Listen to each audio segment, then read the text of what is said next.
ഇനി P P James നമുക്കൊപ്പം ചേരുന്നു. P P James, good morning. Good morning P P James, യഥാർത്ഥത്തിൽ ഈ പശ്ചിമേഷ്യയിലെ ഗസയിലെ യുദ്ധത്തിൽ ചൈന കൂടി ഇടപെട്ടു എന്നുള്ള രീതിയിൽ വാർത്ത വരുന്ന അമേരിക്കയും ഇസ്രയേലും ഒക്കെ ഒരുപോലെ ഞെട്ടിയിരിക്കുകയാണ്. മാത്രമല്ല ഹമാസിനെയും ഫറ്റായെയും ഒരുമിച്ച് യോജിപ്പിച്ച് ഒരു പുതിയ പാലസ്തീൻ ഉണ്ടാക്കണമെന്ന് കൂടി ചൈന ആവശ്യപ്പെടുന്നു. എന്തൊക്കെയാണ് വിവരങ്ങൾ? SKN ചൈന അവരുടെ വുൾഫ് വാറിയർ തന്ത്രം വീണ്ടും പ്രയോഗിച്ചിരിക്കുന്നു. അവരവിടെ ഏറ്റവും ഫേമസ് ആയിട്ടുള്ള സിനിമയാണ് വുൾഫ് വാറിയർ. പതുങ്ങിയിരുന്ന് കുതിച്ചു ചാടുക, ആക്രമണോത്സുകമായിട്ട് കാര്യങ്ങൾ നേടിയെടുക്കുക, അഗ്രസീവായിട്ടുള്ള നിലപാട് സ്വീകരിക്കുക. ചൈന അത് ഇന്ത്യ അടക്കമുള്ള പല രാജ്യങ്ങളുടെ മേൽ പ്രയോഗിക്കുന്നുണ്ട്. അതേ ശൈലി തന്നെ അവർ പാലസ്തീൻ ഇസ്രായേൽ പ്രശ്നത്തിൽ അല്ലെങ്കിൽ ഇസ്രായേൽ ഹമാസ് യുദ്ധത്തിൽ ഇടപെടുന്നില്ല എന്ന വ്യാജേന നിൽക്കുകയും എന്നാൽ തന്ത്രപരമായി ഈ ഹമാസിൻ്റെ പ്രതിനിധികളെയും ഫത്തായുടെ പ്രതിനിധികളെയും 12 പാലസ്തീൻ ഗ്രൂപ്പുകളുടെ ഒരുപക്ഷെ ഐത്തം പ്രഖ്യാപിച്ച് അറബ് ലോകവും പാശ്ചാത്യ ലോകമൊക്കെ മാറ്റി നിർത്തിയ ആൾക്കാരെ വരെ ഒരുമിപ്പിച്ച് നിർത്തിക്കൊണ്ട് ചൈന വല്ലാതെ ഒരു ഞെട്ടിക്കൽ നടത്തിയിരിക്കുന്നു. അമേരിക്ക കഴിഞ്ഞ എത്രയോ മാസങ്ങളായിട്ട് വെടിനിർത്തലിന് രംഗത്തുണ്ട്. പക്ഷേ അമേരിക്കയെ ഞെട്ടിച്ചുകൊണ്ട് ചൈന ഇടപെടൽ നടത്തിയിരിക്കുന്നു. ഇടപെടൽ നടത്തിയെന്ന് മാത്രമല്ല, അവരൊരു ഐക്യ പാലസ്തീൻ സർക്കാർ ഫത്തായും അതുപോലെ തന്നെ ഇവരുടെ ഹമാസും ചേർന്നുകൊണ്ട് പാലസ്തീൻ ഐക്യ സർക്കാർ രൂപീകരിച്ചിരിക്കുന്നു. അത് വെസ്റ്റ് ബാങ്കിൽ, ഗസയിൽ, ഇപ്പോൾ യുദ്ധം നടക്കുന്ന ഗസയിലും ഐക്യമുന്നണി സർക്കാർ, റെക്കൺസീലിയേഷൻ ഗവൺമെൻറ് എന്നാണ് അവർ പറയുന്നത്. എന്തായാലും 12 പാലസ്തീൻ ഗ്രൂപ്പുകളും കൂടെ ചേർന്നിട്ടുണ്ട്. ഇത് അമേരിക്കയെ സംബന്ധിച്ചിടത്തോളം വല്ലാത്ത വെല്ലുവിളിയാണ്. ഇസ്രായേൽ പ്രധാനമന്ത്രി ബെഞ്ചമിൻ നെതന്യാഹു ഈ നീക്കത്തിൽ കടുത്ത പ്രതിഷേധം രേഖപ്പെടുത്തിയിട്ടുണ്ട്, എതിർപ്പ് പ്രകടിപ്പിച്ചിട്ടുണ്ട് ചൈനയോടും മറ്റ് വിഭാഗക്കാരോടൊക്കെ. എന്തായാലും ഇന്ന് US കോൺഗ്രസിനെ അഭിസംബോധന ചെയ്യുകയാണ് ഇസ്രായേൽ പ്രധാനമന്ത്രി ബെഞ്ചമിൻ നെതന്യാഹു. SKN ആ സമയത്ത് തന്നെ വാഷിങ്ടണിൽ 10,000ങ്ങൾ പങ്കെടുക്കുന്ന പാലസ്തീൻ അനുകൂല പ്രകടനം നടക്കാൻ പോകുന്നു അമേരിക്കയിൽ. അപ്പോൾ 2 രീതിയിലാണ്. ഒന്ന് ചൈനയുടെ ഇടപെടൽ, 2 അമേരിക്ക ഇടപെട്ടുകൊണ്ടിരിക്കുന്നു. പക്ഷേ അമേരിക്ക പറയുന്നത് കേൾക്കാൻ ഇസ്രായേൽ പ്രധാനമന്ത്രി ബെഞ്ചമിൻ നെതന്യാഹു തയ്യാറായില്ല. അതിനിടയിൽ കയറി ഗോളടിച്ചിരിക്കുന്നു ചൈന. അതുകൊണ്ട് ഇസ്രായേൽ പ്രധാനമന്ത്രിക്ക് മേൽ വല്ലാത്ത സമ്മർദ്ദമാണ്. അമേരിക്കയിൽ പ്രതിഷേധം, അമേരിക്ക നിർബന്ധിക്കുന്നു.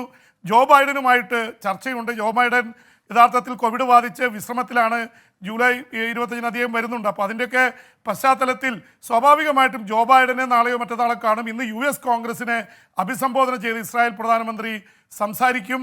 അപ്പോൾ ഇതിൻ്റെയൊക്കെ പശ്ചാത്തലത്തിൽ നിൽക്കുമ്പോൾ തന്നെ ഈ ഗസയിൽ കയറി ഇസ്രായേലിൻ്റെ ആക്രമണം അതീവ രൂക്ഷമായിരിക്കുകയാണ്.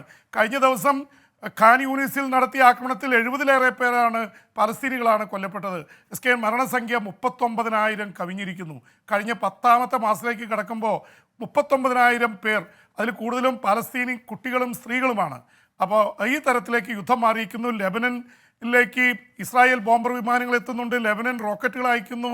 ഹൂതികൾ ടെല്ലവീവിലേക്ക് ഡ്രോണുകൾ അയച്ചതിന് പകരമായിട്ട് അവർ ഡസൻ കണക്കിന് F-15 വിമാനങ്ങളുമായി ഇസ്രായേൽ സൈന്യം യമനിലെ ഹൂതി കേന്ദ്രങ്ങൾ ആക്രമിച്ചു. ഇങ്ങനെ ഒരുപാട് സംഭവവാസങ്ങൾ പശ്ചിമേഷ്യയിൽ അരങ്ങേറിക്കൊണ്ടിരിക്കുകയാണ്. SKN ജെയിംസ്, ഈ ബംഗ്ലാദേശിൽ വലിയ കലാപമാണ് നടന്നത്. ഈ കലാപത്തിന് ശേഷം അവിടെ പതുക്കെ സമാധാനം കൈവരുന്നുവെന്ന് വാർത്ത വരുന്നു.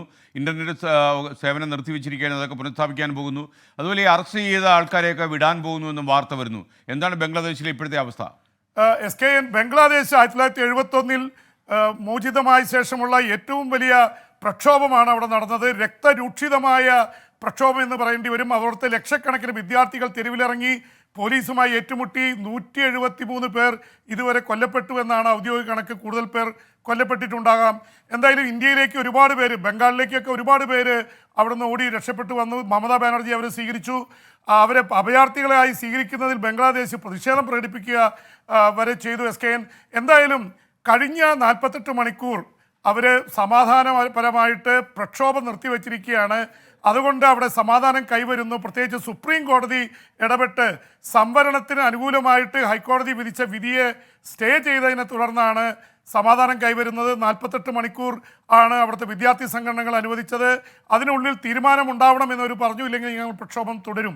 എന്തായാലും ഇൻ്റർനെറ്റ് വിലക്കുകൾ, ഇൻ്റർനെറ്റും കമ്പ്യൂട്ടറും എല്ലാം അവിടെ നിർബന്ധിതമായിട്ട് അടച്ചിരിക്കുകയായിരുന്നു. അതൊക്കെ പുനരാരംഭിച്ചിരിക്കുന്നു.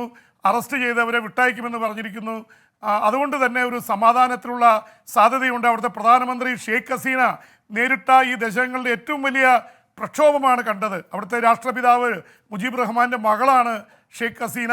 അപ്പോൾ വിമോചന സമരത്തിൽ പങ്കെടുത്ത സൈനികരുടെയും ആശ്രിതരുടെയൊക്കെ മക്കൾക്കുള്ള സംവരണമാണ് യഥാർത്ഥത്തിൽ പ്രശ്നമായത്. 56% ഉണ്ടായിരുന്ന സംവരണം നേരത്തെ സർക്കാർ പിൻവലിച്ചിരുന്നു. ഹൈക്കോടതി റീഇൻസ്റ്റേറ്റ് ചെയ്തു. സർക്കാർ അതേക്കുറിച്ച് മിണ്ടിയില്ല. ഈ സമയത്താണ് ലക്ഷക്കണക്കിന് വിദ്യാർത്ഥികൾ അവിടെ തൊഴിലില്ലായ്മ വലിയ രൂക്ഷമാണ്. അതിനിടയിലാണ് ഈ സംവരണം പ്രഖ്യാപിച്ചത്. സംവരണ വിരുദ്ധ പ്രക്ഷോഭം അക്രമാസക്തമാവുകയും 173 പേർ കൊല്ലപ്പെടുന്ന അവസ്ഥയിലേക്ക് എത്തി. ഒരുപാട് പേർ ഇന്ത്യൻ വിദ്യാർത്ഥികളൊക്കെ ഇങ്ങോട്ട് തിരിച്ചു വന്നു. 15,000 ഇന്ത്യക്കാർ അവിടെയുണ്ട്. ആ ഇന്ത്യക്കാരുടെ നില സുരക്ഷിതമാണെന്നാണ് അറിയുന്നത്. എന്തായാലും ബംഗ്ലാദേശ് ഇപ്പോഴും പുകഞ്ഞുകൊണ്ടിരിക്കുകയാണ്. സമാധാനം പതുക്കെ കൈവന്നുകൊണ്ടിരിക്കുന്നു. SKN. ഓക്കെ ജെയിംസെ, നമുക്ക് ഒരു കാര്യം ചെയ്യാം. വിദേശ വാർത്തയെ കുറിച്ച് ചുരുക്കുകയാണ് നമ്മൾ. നമുക്കിനി നാളെ വിശദമായിട്ട് ചർച്ച ചെയ്യാം. Okay, thank you B James. Okay.